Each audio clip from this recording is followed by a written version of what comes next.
Bonjour à tous, Aymeric d'Absence pour casting.fr. Aujourd'hui, je reçois Olivier Sauton.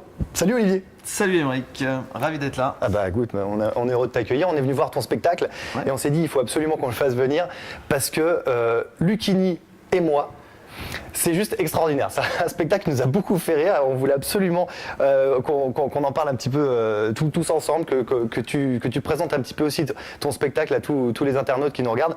Alors, c'est parti de où pourquoi Lucchini et moi? Alors en fait, l'histoire du spectacle, alors c'est pas déjà un one-man show traditionnel, je dirais même pas que c'est un one-man show, c'est un seul en scène, drôle, les gens se marrent beaucoup, mais c'est pas un one-man show dans le sens où il y a pas de sketch. Je raconte une histoire. En fait, c'est l'histoire d'un jeune de 20 ans qui rêve de devenir comédien, uniquement pour devenir une vedette, comme beaucoup de mecs qui se lancent. Moi, à 20 ans, j'étais comme ça. Il est obsédé par les femmes, la gloire et l'argent. Il est complètement inculte. Les auteurs, les grands auteurs ne l'intéressent pas. Et il va rencontrer par hasard Fabrice Lucchini, et il va lui demander d'être son prof de théâtre. Et Fabrice Lucchini va l'initier aux grands textes de la littérature, mais alors à la façon Lucchini, tu vois, avec une verve, un esprit totalement hallucinant. Donc c'est la rencontre, si tu veux, d'un Candide absolument inculte, ignorant, et d'un grand maître qui est Fabrice Lucchini. Et moi, je joue les deux personnages, en fait. Donc c'est le maître et l'élève. C'est ça. Version le jeune comédien qui a les dents longues et qui connaît rien, et le grand maître qui est Lucchini. Mais oui, parce qu'en fait, quand on se lance à 20 ans, on essaie de faire plein de castings, etc. On travaille plus ses castings que son vrai travail de comédien, que sa vraie formation. En même temps, c'est du boulot, c'est un vrai métier de trouver les castings. C'est exactement ça, il faut savoir allier les deux. Ouais. Quand tu te présentes à un casting, il faut savoir être prêt aussi. Et donc, il faut être prêt aux deux. Et généralement, le petit mec de 20 ans ou la petite gonzesse de 20 ans met avant sa formation son ambition. Il faut absolument avoir les deux. Et moi, j'ai voulu faire un spectacle, justement, où tu avais un petit mec, ce que j'étais à 20 ans, moi j'étais comme ça, inculte, qui veut devenir une vedette, qui se précipite dans le métier, et là qui va rencontrer quand même un maître, un grand acteur, qui sait servir la langue et les grands textes, et qui va lui dire c'est très bien de vouloir faire ce métier, c'est très bien d'avoir de l'ambition, mais aussi il faut une formation, il faut de la profondeur. Et c'est ce que j'ai voulu faire avec ce spectacle. Alors toi justement, tu es comédien, ouais. ce jeune comédien, c'était quelque part à la base, toi évidemment ça a été extrapolé. Parce que... Oui mais pas tant que ça, moi j'étais très obsédé sexuel, bien sûr, j'étais persuadé d'être un petit Mozart, j'étais très prétentieux au fond de moi-même, mais ça se voyait d'ailleurs. Et t'as vraiment rencontré Lucchini? J'ai vraiment rencontré... Mais ça s'est vraiment pas passé comme ça? En fait, j'ai rencontré Fabrice Lucchini, le début du spectacle est complètement authentique. C'est-à-dire que je l'ai réellement rencontré il y a 16 ans dans les rues à Paris à 3h du matin. Je l'ai abordé, je lui ai demandé de me dire une fable de La Fontaine, sa spécialité. Tout ça c'est vrai? Il s'est exécuté, il m'a dit la fable de la tortue et des deux canards. Une tortue était, c'est génial, une tortue était, t'entends la sonorité Aymeric? Là Aymeric il est absolument époustouflé, il remet en cause son hétérosexualité, il se dit est-ce que je vais me le taper, le Lucchini là à côté de moi? Il est très, là il y a un truc qui se passe, il y a une tension érotique, c'était là. C'est flippant. Et donc je l'ai vraiment rencontré et alors après j'ai complètement inventé pour la suite du spectacle, c'est-à-dire que Fabrice Lucchini ne m'a jamais donné de cours de théâtre. En revanche j'ai pris des cours de théâtre avec le professeur de Fabrice Lucchini, c'est-à-dire Jean-Laurent Cochet, un très grand maître, mais ça part d'une histoire vraie. Et 15 ans après j'en ai fait un spectacle. Et d'ailleurs Lucchini est venu te voir il y a peu de temps. Ouais, c'était incroyable. Il est venu me voir au mois de juin en fait. En fait c'est son grand frère qui était venu voir le spectacle. Et qui à la fin m'a dit bonsoir, je suis grand frère de Fabrice Lucchini. Alors ça c'est son rappel, vous avez son rappel en exclu là. C'est ça, mais je vais pas le faire en entier comme ça. Non mais allez-y, c'est extraordinaire, je sais qu'on rappelle, moi j'ai surkiffé. Et donc ce grand frère me dit je suis grand frère de Fabrice Lucchini, j'ai adoré votre spectacle, je vais dire à mon frère de venir. Et une semaine après, Lucchini vient, himself. J'étais très impressionné, j'avais très peur. Et à la fin du spectacle, il vient me voir dans les loges, il était très perturbé, il me fait Là, c'est très perturbant. Là, pour moi, ça fait très soirée asile psychiatrique. Non, je suis dans la salle, je me vois sur scène. J'ai fait 40 ans de psychanalyse, j'ai jamais eu un choc comme ça. Je me souviens de toi. Et après, on a parlé pendant 10 minutes, un quart d'heure. Et pour moi, c'était un très grand rendez-vous parce que non seulement dans la salle, je savais que j'avais un maître acteur, c'est-à-dire quelqu'un qui sait quand un texte est bien écrit et quand un acteur est bon. Et en plus, j'avais l'original. Moi, je suis la copie. Et donc j'étais très stressé, mais j'ai adoré cette soirée.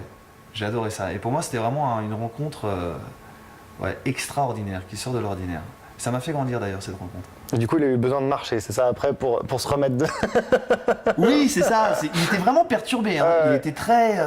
Il n'a pas fait son numéro comme il fait très très bien à la télé, moi qui me suis hurlé de rire. Il n'était pas si volubile que ça. Et à la fin, au bout de 10 minutes, un quart d'heure de discussion, je lui dis, bah, si vous voulez, on va prendre un verre ailleurs. Et puis il me fait, non, faut que je marche. Faut que je digère ce que je viens de voir. Tu m'étonnes. Faut que je marche. Et c'était génial. C'était un moment poétique. Alors lui, c'était vraiment ton maître, pour le coup. Ouais. Tu l'as vraiment rencontré. Ouais. Donc 16 ans après 16 ans après. 16 ans après, donc pendant 16 ans, en gros, qu'est-ce que tu as fait? T'as bossé, t'as pris des cours, ça on a bien compris. Ouais, T'as fait, c'est ça. t'as fait un peu les fleurons, t'as fait du cochet, Alors en fait, j'ai fait Florent, j'ai fait très peu. J'ai fait un stage d'été avec une professeure que j'avais beaucoup aimée qui s'appelle Elisabeth Arpentinier. Et après, je me suis inscrit au cours Cochet pendant 3 ans. Et puis au bout de 3 ans, le one man show me tentait parce que j'adore écrire, j'adore travailler seul, j'adore être seul sur scène. Et je me disais, bah tiens, je vais faire du one man. Je n'étais pas vraiment passionné par les comiques, mais je me suis dit, tiens, c'est un format qui me plaît. Et donc j'ai fait du one man show pendant 5-6 ans. Ça marchait bien, mais ça décollait pas. C'était bien, j'avais des succès d'estime, etc., mais ça ne décollait pas. J'arrivais pas à passer l'étape d'après. J'arrivais pas à arriver à la popularité, à la médiatisation. J'arrivais pas à ça. Et je sentais que c'était un format qui ne me convenait pas vraiment, en fait. J'adore faire marrer les gens. Là, le spectacle que je joue, les gens se marrent beaucoup. Mais j'aime pas avoir comme objectif le fait de me faire marrer les gens. Moi, je préfère raconter une histoire et puis j'aime bien utiliser des palettes différentes. La réflexion, la poésie et la drôlerie, mais mélanger tout ça. Faire un spectacle que sur la drôlerie, non, c'est pas là où je suis le plus fort. Puis là, finalement, du coup, maintenant, c'est un duo, vous êtes deux. Exactement. Mais on y croit, hein. C'est ça qui est fou, c'est qu'on y croit. On le voit lui et on voit aussi Lucchini, ils sont là tous les deux, quoi. Exactement, parce qu'en fait, je passe de l'un à l'autre. En fait, en gros, ça donne... c'est vraiment un jonglage. En gros, ça donne... Mais Olivier, tu peux pas dire que Molière est ennuyeux. Molière, c'est l'essence même du comique français. Mais je vous dis pas qu'il est ennuyeux, moi. Je vous dis que Molière, je piche que dalle. Mais ne confonds pas l'ennui avec l'incompréhension. T'es lent, qu'est-ce que t'es lent? Et en fait, je passe de l'un à l'autre. C'est un vrai schizophrène, non mais il est très très fort. Hein. Un peu comme tous les comédiens, en fait, un peu schizophrène, c'est normal, tout va bien. Et c'est marrant parce que, excuse-moi de t'interrompre, parce que la veille de ma première, pour revenir sur le duo, la veille de ma première, c'est un spectacle que j'ai beaucoup travaillé et auquel je songe depuis longtemps. Et la veille de ma première, t'as mon épouse qui me dit mais t'as pas peur parce que vu le travail que t'as abattu, si les gens sont déçus, toi tu vas être déçu quoi. Et t'as pas peur comme ça de monter sur scène avec ce spectacle? Et je lui avais dit, sans jouer au schizophrène à 2 balles, je lui avais dit mais j'ai pas peur parce que je viens avec Fabrice Lucchini. Il ne peut rien m'arriver. Il ne peut rien. C'est mon tuteur. Ouais. Il ne peut rien m'arriver. Ouais. C'est-à-dire que moi, si je défaille, ce qui peut vraiment arriver, Il sera là pour me lui, sauver. il sera là. Il sera là. C'est comme si tu joues avec Zidane, t'es joueur de foot, ça va, t'as Zidane dans Cet l'équipe, homme est il peut fou, rien arriver. cet homme est fou. Allez voir son spectacle, cet homme est fou. Il est à l'Archipel et c'est jeudi, vendredi, samedi, 2 fois même le samedi. Sinon c'est tous les soirs à 20h et le samedi 17h et 20h. Comme ça vous êtes sûr de ne pas le rater, surtout le samedi. Olivier Sauton, allez voir. Juste un petit truc, Olivier, parce que je me suis renseigné un peu sur toi. J'ai vu que tu donnais des cours de théâtre et que ça a l'air vachement sympa. C'est dans le 17e. Ouais. Tu peux nous en parler un petit peu? Ouais, j'adore ça. J'ai monté mon cours de théâtre il y a 8 ans. En fait, j'avais reçu une telle claque quand j'étais élève chez Jean-Laurent Cochet. C'est vraiment le professeur de théâtre qui m'a donné envie de lire, qui m'a cultivé et qui m'a appris l'amour de ce métier. Et je me suis dit, cette claque, quand tu reçois une claque, il faut la transmettre. Et très humblement, je me suis dit, je vais essayer de donner des cours de théâtre. Et mettre des claques. Et ouais, ça c'est presque sexuel, ça. C'est très excitant. En tout cas, allez voir son site internet, c'est très drôle. C'est quoi le site internet? Coursauton.com. Et vous allez comprendre. Il y a une petite vidéo, moi j'ai surkiffé. Une petite vidéo de présentation, tu regardes, tu fais non, il a osé quoi. C'est juste énorme, allez voir. Voilà, donc Olivier Sauton qu'on retrouve donc à l'Archipel, je vous le rappelle, jeudi, vendredi, samedi à 20h et une exceptionnelle en plus le samedi à 17h. Voilà.